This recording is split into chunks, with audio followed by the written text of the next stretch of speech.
आज election commission ने केवल हिमाचल प्रदेश में होने वाले विधानसभा चुनाव की तारीखों का ऐलान किया है, लेकिन चुनावी गर्मी का ज्यादा असर गुजरात पर दिखाई दे रहा है। गुजरात में भी इसी साल विधानसभा चुनाव होने और कुछ हफ्तों या दिनों में गुजरात चुनाव का भी ऐलान हो सकता है, लेकिन उससे पहले ही गुजरात में शह और मात के लिए माताओं और बहनों के नाम पर अब शब्दों की बिसात बिछाई जा रही है। गुजरात में बीजेपी, कांग्रेस और आम आदमी पार्टी के बीच टक्कर है और अपनी जमीन मजबूत करने के लिए आम आदमी पार्टी को अपने दोनों प्रतिद्वंदियों के मुकाबले ज्यादा मेहनत करनी है। लेकिन आम आदमी पार्टी ने जिस नेता के कंधे पर गुजरात चुनाव की जिम्मेदारी दी है, उसका पुराना इतिहास आपकी छवि खराब कर रहा है।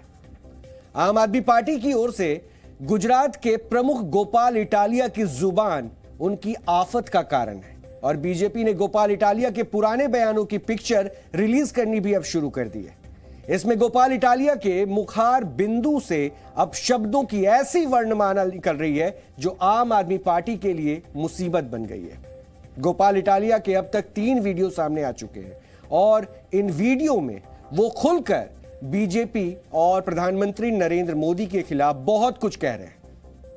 आज गोपाल इटालिया का एक नया वीडियो भी सामने आया है, जिसमें वो सड़क किनारे एक कार में बैठे नजर आ रहे हैं और गुजराती भाषा में वो देश के प्रधानमंत्री नरेंद्र मोदी को अपशब्द कह रहे हैं। गोपाल का गुस्सा केवल देश के प्रधानमंत्री को अपशब्द कहकर ही नहीं रुका है, वो प्रधानमंत्री नरेंद्र मोदी की 100 वर्षीय माता हीराबेन के लिए भी अपशब्द का इस्तेमाल कर रहे हैं। हम आपको वो वीडियो दिखाना चाहते हैं ताकि आम आदमी पार्टी के प्रदेश प्रमुख की विचारधारा और धारा प्रवाह अपशब्दों को आप भी सुन सके। नरेंद्र मोदी ની સભાનો ખર્ચો કેમ નથી માંગતા તમે? કિસ્મનો માણસ એનો ખર્ચો માંગો અને હીરાબા આવીને પાછા નાટકો કરે। આપણને બોલતા શરમ આવે એટલી મોટી ઉંમરના વ્યક્તિ વિશે, પણ એ લોકો નથી શરમાતા। 70 વર્ષનો મોદી થવા આવ્યો, હીરાબા પોતે 100 એ પહોંચવા આવશે, તોય મારા બેટા બે માંથી એક નાટકો બંધ કરતા નથી। गोपाल इटालिया का ये नया वीडियो कब शूट हुआ था, इसकी तारीख सामने नहीं आई है, लेकिन इसको लेकर राजनीति शुरू हो गई है। बीजेपी ने गोपाल इटालिया के इन बयानों पर आम आदमी पार्टी को घेरा है। बीजेपी ने गोपाल इटालिया के बयान को प्रधानमंत्री नरेंद्र मोदी की मां का अपमान बताते हुए कहा है कि प्रधानमंत्री मोदी की मां हीराबेन का कसूर बस इतना ही है कि उन्होंने पीएम नरेंद्र मोदी को जन्म दिया है। बीजेपी गोपाल इटालिया के बयान को हीराबेन के अपमान के साथ जोड़कर अरविंद केजरीवाल पर निशाना साध रही है। आम आदमी पार्टी का एक नेता एक 100 वर्षीय महिला का अपमान इसलिए करता है क्योंकि उस मां ने एक ऐसे बेटे को जन्म दिया जिसने देश का आशीर्वाद पा प्रधान सेवक का दायित्व का निर्वाह किया। अरविंद केजरीवाल भली भांति जानते हैं कि उनके गुजरात के ये नेता हिंदू समाज का अपमान करते रहे, मंदिर में महिला की भूमिका पर मर्यादा से परे हटकर टिप्पणियां देते रहे और अब आम आदमी पार्टी के इस नेता ने प्रधान सेवक की 100 वर्षीय मां का अपमान मात्र इसलिए किया क्योंकि वो अपनी राजनीति चमकाना चाहते हैं। गोपाल इटालिया के समन्स दिए कम्युनिटी को नहीं है। कम्युनिटी को जोड़ना मतलब वो लोग हर विषय में लाभ उठाना चाहता है। गुजरात का लोग बुद्धिमान लोग हैं, वो लोगों को नाटक कौन करता है समझता है। गुजरात के लोगों को किसके लिए ऐसा गोपाल इटालिया कर रहा है वो भी पता है। हमेशा गुजराती लोग मोदी जी के साथ थे, अभी भी है, आने वाले दिन में भी रहेंगे। मोदी जी गुजराती जनताओं को दिल जीता है। गोपाल इटालिया का ये नया वीडियो उनके पिछले 2 वीडियो जैसा ही जहरीला है। अपने पिछले 2 वीडियो में भी वो पीएम नरेंद्र मोदी के लिए अपशब्दों का इस्तेमाल कर चुके हैं और दूसरी वीडियो में उन्होंने मंदिर और कथा पाठ समारोह को शोषण का अड्डा बताकर महिलाओं को दूर रहने की सलाह दी थी। हम आपको वो वीडियो भी दिखाना चाहते हैं क्योंकि इन दोनों वीडियो से गोपाल इटालिया के सोच का आपको पता चलेगा। राजनीति में संसदीय भाषा का इस्तेमाल किया जाना आदर्श स्थिति होती है, लेकिन आजकल की राजनीति में आदर्शों की कहीं सबसे ज्यादा कमी नजर आती है तो वो राजनीति है और इसी कमी के ऊपर हम आपका ध्यान खींचना चाहते हैं। आप गोपाल इटालिया का वो वीडियो भी देखिए। इस किस्म के आदमी मुख्य बड़ा प्रधान नरेंद्र मोदी, मैं इस बात की पुष्टि नहीं करता हूँ, लेकिन आज यहाँ पे चुनाव चल रहा है। मुझे आप सब लोगों से जानना है कि क्या भूतकाल में कभी भी किसी भी बड़ा प्रधान ने ऐसा नौटंकी किया है वोट देने जाने के लिए। ये किस्म का आदमी यहाँ पे रोड शो कर रहा है और दिखा रहा है कि कैसे मैं पूरे देश को बना रहा हूँ। और समझ लीजिएगा मैं कैसे इस पूरे भारत देश को बना रहा हूँ। मैं बात करता हूँ डिजिटल इंडिया की और खुद दिल्ली से दौड़ा दौड़ा यहाँ पे वोट देने आता हूँ। देखिए मैं आप लोगों को कैसे बनाता हूँ। तो ये किस्म का आदमी हमें ये संदेश दे रहा है कि मैं पूरे देश को बना रहा हूँ। इटालिया के आपत्तिजनक बयानों वाले वीडियो सामने आने के बाद आम आदमी पार्टी अपने प्रदेश प्रमुख का खुलकर बचाव नहीं कर पा रही है। हालांकि आज तीसरा वीडियो यानी ये दूसरा जो वीडियो था, इसी के 2 हिस्से जो हमने आपको दिखाए वो सामने आया तो गोपाल राय सामने आए, लेकिन उनका भी बयान गोपाल इटालिया के भद्दे बोल से बहुत ज्यादा बदला हुआ नहीं था। गोपाल राय ने एक प्रेस कॉन्फ्रेंस की जिसमें उन्होंने एक निम्न स्तरीय शब्दों का इस्तेमाल किया। हम आपको आम आदमी पार्टी के वरिष्ठ नेता और दिल्ली में मंत्री गोपाल राय का वो बयान भी सुनवाते हैं। पूरे देश में 365 दिन भाजपाई पूरे देश का अपमान कर रहे हैं, जिसकी मर्जी उसकी कर लेते हैं। कोई वीडियो जारी नहीं होता है। दर बात वीडियो का नहीं है, प्रश्न यह है कि मोदी जी ने भी सरेंडर कर दिया। अब गोपाल इटालिया का वीडियो के आधार पर अगर चुनाव लड़ने की नौबत आई है, इतने प्रधानमंत्री जी के दौरे, इतने अमित शाह के दौरे, इतना पैसा, इतना रुपया, 27 साल की सरकार, और फिर भी गोपाल इटालिया का पोस्टर लिए घूम रहे हैं। देखो देखो इसके आधार पर हमें वोट दे दो। गोपाल इटालिया ने अगर ये नहीं बोला होता तो उनको वोट नहीं मिलता। तो मुझे लगता है कि गुजरात परिवर्तन के मुहाने पर खड़ा है और परिवर्तन होगा। इनका फ्रस्ट्रेशन ये दिखा रहा कि उनके पास मोदी जी ने सारे खजाने खोल दिए। लोग कह रहे हैं नहीं, ये बदलाव चाहिए। बीजेपी और आम आदमी पार्टी के बीच बयानों की इस राजनीति में कांग्रेस की ओर से भी सधा हुआ बयान सामने आया है। कांग्रेस किसी भी बयान पर हड़बड़ाहट नहीं दिखा रही है क्योंकि ये बयानों की जो लगातार जंग चल रही है उसमें मर्यादाएं बार बार तार तार हो रही है। मैं आम आदमी पार्टी के गुजरात इकाई के अध्यक्ष के इस बयान को कहीं से उचित नहीं मानता कि किसी के परिवारजनों को खींचा जाए राजनीति में। वहां मैं सहमत नहीं हूं, परंतु एक बात तो है, अब सबको दिखने लगा है, गुजरात और हिमाचल भी बोलने लगा है कि जैसे मिली जुली कव्वाली होती है, अंताक्षरी होती है, भाजपा और वो खेल लें। कल आम आदमी पार्टी ने जो कहा, आज स्मृति ईरानी जी ने वही कह दिया। गुजरात चुनाव में अगर आम आदमी पार्टी जीत के इरादे से उतर रही है तो गोपाल इटालिया के अभद्र शब्दों से किनारा करना होगा। लेकिन गोपाल राय के बयान के बाद अरविंद केजरीवाल के लिए स्थिति और ज्यादा विकट होती जा रही है। अगर हम ये मान लें कि आम आदमी पार्टी गुजरात के चुनाव के लिए ही इस तरह की स्ट्रैटेजी अपना रही है तो उन्हें याद रखना चाहिए कि चुनाव के दौरान प्रधानमंत्री नरेंद्र मोदी को लेकर दिए गए आपत्तिजनक बयान से विरोधी पार्टियों को केवल नुकसान ही हुआ है। हम आपको इसके कुछ उदाहरण भी देना चाहते हैं। ये वो उदाहरण है जिसमें बीजेपी ने पीएम नरेंद्र मोदी के खिलाफ होने वाली बयानों को चुनावी हथियार बना लिया। वर्ष 2007 में गुजरात विधानसभा चुनाव में जब नरेंद्र मोदी गुजरात के मुख्यमंत्री थे, तब सोनिया गांधी वहां पर प्रचार करने गई थी और इस दौरान गोधरा कांड का दोषी बताते हुए सोनिया गांधी ने नरेंद्र मोदी को मौत का सौदागर कहा था। उनका मकसद दंगा पीड़ितों का वोट हासिल करना था, लेकिन इस बयान का उल्टा असर हुआ। और बीजेपी ने इस चुनाव में 117 सीटें जीतकर दोबारा सरकार बनाई थी। वर्ष 2014 में लोकसभा चुनाव के दौरान भी कांग्रेस नरेंद्र मोदी पर हमलावर थी और उस वक्त कांग्रेस के वरिष्ठ नेता मणिशंकर अय्यर ने कहा था कि ये कभी प्रधानमंत्री नहीं बनेंगे, इन्हें चाय की दुकान खोलनी पड़ेगी। इस मुद्दे को चाय वाला शब्द के तरफ परोसकर बीजेपी ने एक बड़ा कैंपेन चलाया, जिसकी वजह से कांग्रेस को बड़ी हार झेलनी पड़ी। बीजेपी ने 282 सीटों के साथ सरकार बनाई और कांग्रेस को महज 44 सीटें ही मिल सकी। वर्ष 2017 में गुजरात विधानसभा चुनाव के दौरान मणिशंकर अय्यर ने एक और विवादित बयान दे दिया था।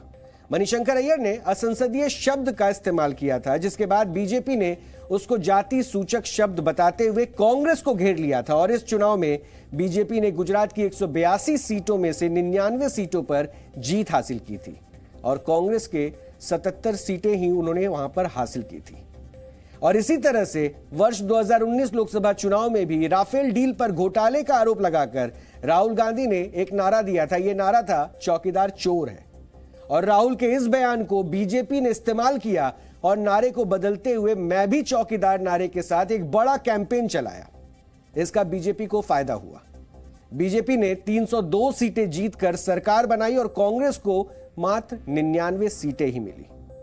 यहां यह समझने की जरूरत है कि जब भी किसी पार्टी ने प्रधानमंत्री नरेंद्र मोदी के खिलाफ कोई आपत्तिजनक बयानों की बाउंसर दिए हैं तो बीजेपी ने नया कैंपेन चलाकर उस पर छक्का जड़ दिया है और इस बार भी कुछ ऐसा ही हो रहा है।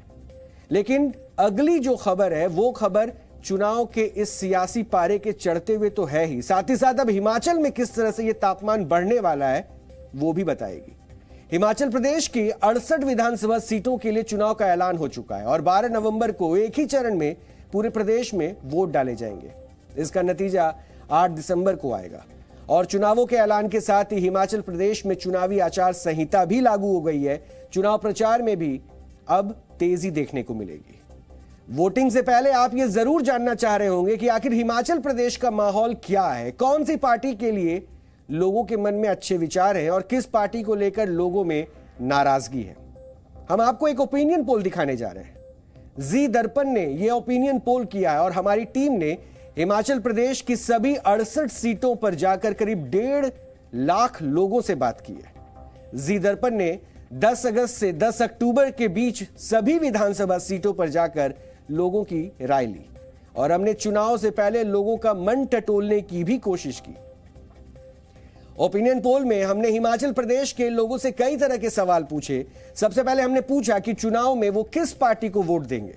इसके आधार पर हमें पता चला कि बीजेपी को हिमाचल प्रदेश में 45% वोट मिल सकते हैं, यानी बीजेपी के पक्ष में लगभग 45% रुझान देखने को मिला वहां के लोगों का।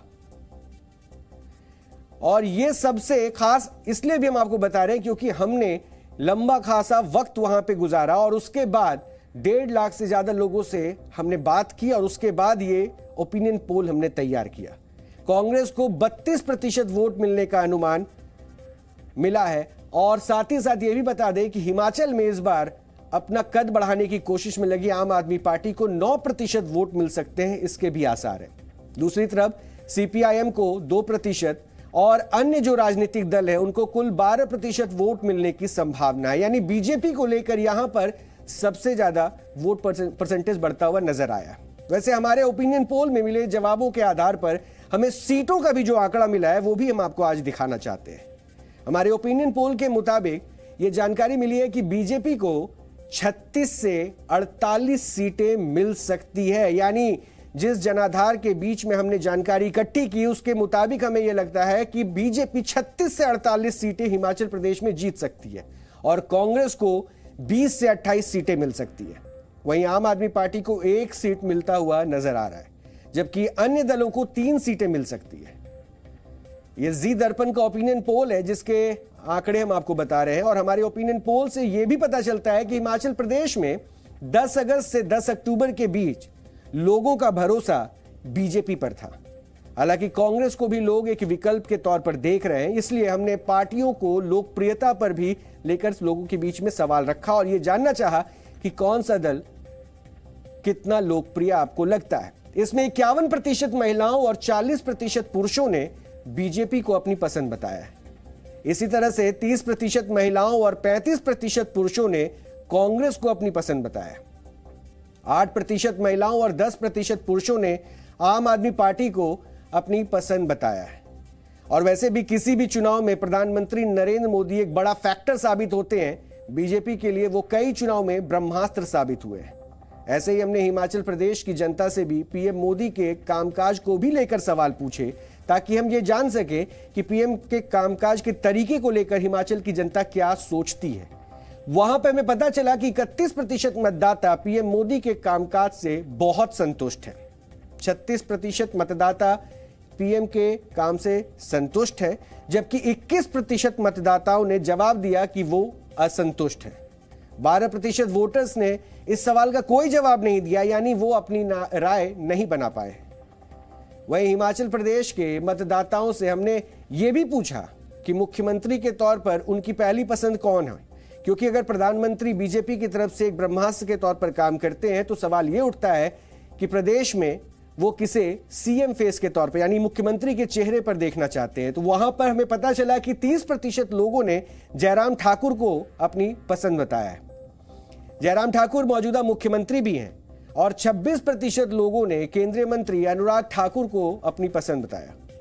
वहीं 22% लोगों ने कांग्रेस प्रदेश अध्यक्ष प्रतिभा सिंह को सीएम पद के लिए अपना पसंद बताया, अपनी पसंद बताई। और वहीं पर कांग्रेस नेता मुकेश अग्निहोत्री को भी 10% लोगों ने अपनी पसंद के तौर पर बताया है, जबकि 12% लोगों ने अन्य नेताओं को मुख्यमंत्री के तौर पर अपनी पसंद के तौर पर सामने रखा है। हमने अपने ओपिनियन पोल में लोगों से पूछा कि वो किस आधार पर अपने उम्मीदवार को चुनेंगे। 9% लोग अपनी जाति के उम्मीदवार को वोट करेंगे, ये हमें जानकारी मिली, जबकि 10% लोग किसी भी पार्टी के कार्यकर्ताओं के आधार पर अपना वोट तय करेंगे, ये भी उन्होंने खुलकर अपनी बातें रखी। जबकि वहीं पर 40% लोग अपने इलाके के प्रत्याशी की छवि के आधार पर वोट डालने जाएंगे, ये उनका मत था। वहीं 17% लोग पार्टी के केंद्रीय नेतृत्व के आधार पर वोट डालेंगे, यानी कि दिल्ली में बैठी उनके पार्टी के चेहरे किस तरह से काम करते हैं, उनके फेवरेट चेहरे किस तरह से काम करते हैं, वो भी उनका आधार होगा। वहीं पर कुछ ऐसे भी थे जो कैंडिडेट देखकर वोट करना चाह रहे थे। और 9% जनता राजनीतिक पार्टियों के चुनावी वायदों के आधार पर वोट करेगी, ये भी उन्होंने साफ कर दिया। जबकि 4% लोग अन्य मुद्दों को देखकर वोट करेंगे। तो ये जी दर्पण का ओपिनियन पोल है जो हिमाचल प्रदेश में हमने किया, और वहां पे हिमाचल प्रदेश के चुनाव में मुख्य मुद्दे क्या होने वाला है ये भी हमने जानने की कोशिश की, और लोग किन मुद्दों को जहन में रखते हुए उम्मीदवार चुनेंगे, हमने इस पर भी लोगों से सवाल पूछे। हिमाचल प्रदेश में बेरोजगारी सबसे बड़ा मुद्दा है।